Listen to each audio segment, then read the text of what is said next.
मीरपुर नाम के शहर में तेजस अपनी पत्नी नीरू के साथ रहता था। पति पत्नी दोनों ही नौकरी करते थे। एक दिन तेजस गांव अपनी माँ के पास फोन करता है। हेलो, प्रणाम माँ। जीते रहो माँ, तुम दादी बनने वाली हो। अरे वाह, ठीक है बेटा, मैं कल ही आती हूँ। जब माँ जी शहर पहुंची तो बेटे बहू ने बहुत अच्छे से स्वागत किया। लीजिए माँ जी, चाय। अरे गर्मा गर्म पकोड़े ले आओ माँ के लिए। नीरू रसोई में गई और 2 मिनट में ही पकोड़े ले आई। जी ये लीजिए। बहू, जादू से बनाए हैं क्या? अभी तो रसोई में गई थी। यम्मी। माँ जी, शीला रसोई में पकोड़े तल रही है, मैं बस लेकर आई। हे भगवान, मेरा धर्म भ्रष्ट कर दिया तूने। अब तो गंगा जल से शुद्धिकरण करना होगा। दूसरे दिन, माँ जी मैंने नाश्ता बना दिया है, ऑफिस जा रही हूँ। पर अभी तो घर का सारा काम पड़ा है। शीला आती ही होगी, झाड़ू पोछा बर्तन कपड़े वो सब कर लेगी। हमारे जमाने में घर का सारा काम हम ही करते थे। जी माँ जी, आप बहुत होशियार हैं, मैं घर ऑफिस दोनों नहीं संभाल पाती। तो जरूरत क्या है घर से बाहर जाकर चाकरी करने की? वैसे भी घर का काम खुद करने से घर में बरकत आती है, समझी? पर माँ जी, पर वर कुछ नहीं, इस महीने की पगार मिले फिर ऑफिस बंद है। हाँ। रात को नीरू तेजस से कहती है, सुनिए जी, माँ जी बोल रही थी कि मैं नौकरी छोड़ दूं। वैसे ठीक ही तो है, अभी तुम्हें आराम की जरूरत है। फिर भी आराम कहाँ, शीला को छुड़ाने के लिए बोल रही थी। तो अब 24 घंटे में इतना काम तो कर ही सकती हो।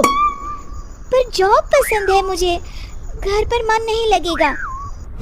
अगले दिन जब दोनों ऑफिस के लिए निकल रहे थे, मेरी तो कोई कीमत ही नहीं है इस घर में। माँ जी, आजकल महंगाई बहुत है, रहन सहन भी बदल गया है, दोनों नौकरी करते हैं तभी ठीक रहता है। अच्छा, तू कहना क्या चाहती है? मेरा बेटा तुझे बिठा के खिला नहीं सकता? तू ही इस घर का खर्च चला रही है, हैं? नहीं माँ जी, मेरा वो मतलब नहीं था। मतलब खूब समझती हूँ, ये बाल धूप में सफेद नहीं किए मैंने। हाँ। अब तो ये रोज का काम हो गया था। तेजस भी रोज की झिकझिक से परेशान हो गया था। एक दिन उसने कहा, नीरू, वैसे भी तुम्हें मैटरनिटी लीव मिलने वाली है, तो अभी से ही छुट्टी ले लो। पर क्या, मेरी सैलरी अच्छी खासी है। आखिर नीरू ने रिजाइन कर दिया। जब बच्चा हुआ तो घर में सब बहुत खुश हुए। कुछ दिनों बाद तेजस फाइल देख रहा था। क्या हुआ तेजस, कुछ परेशान लग रहे हो? हाँ, वो हमारी जितनी सेविंग्स थी वो तो हॉस्पिटल में और छठी के फंक्शन में खत्म हो गई है नीरू। और अभी वैसे मंदी चल रही है तो मैं बोल रही थी कल मुन्ना को हेपेटाइटिस का टीका लगवाना है। नीरू, क्या पोस्टपोन नहीं कर सकते? नहीं जी, बिल्कुल नहीं।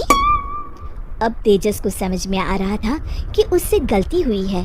पैसों की कमी का असर घर के माहौल पर भी पड़ रहा था। अगले दिन, बेटा मेरा चश्मा और ये दवाइयाँ ले आना, पर्चा देते हुए माँ जी ने कहा। जी। तेजस, मुन्ना के लिए दूध का डिब्बा और डायपर भी ले आना, और ये किराने के सामान की लिस्ट है, इसे भी लाना है। तेजस गुस्से में लिस्ट मरोड़कर फेंकता है और चिल्लाता है, पैसे क्या पेड़ पर उगते हैं? ये ले आना, वो ले आना। अरे पर ये जरूरत का सामान ही है। वो गुस्से में बिना कुछ कहे ऑफिस चला गया। अरे अरे लंच तो ले जाइए। नीरू दौड़कर डिब्बा पकड़ाती है। एक दिन खाना खाने के बाद, नीरू, अब तो मुन्ना कुछ बड़ा हो गया, तो अब तुम वापस ज्वाइन कर लो ना जॉब। पर इस रिसेशन में जॉब मिलना बहुत मुश्किल है। ट्राई तो करो। फिर मुन्ना? माँ जी है ना, और एक फुल टाइम मेड भी लगा लेंगे।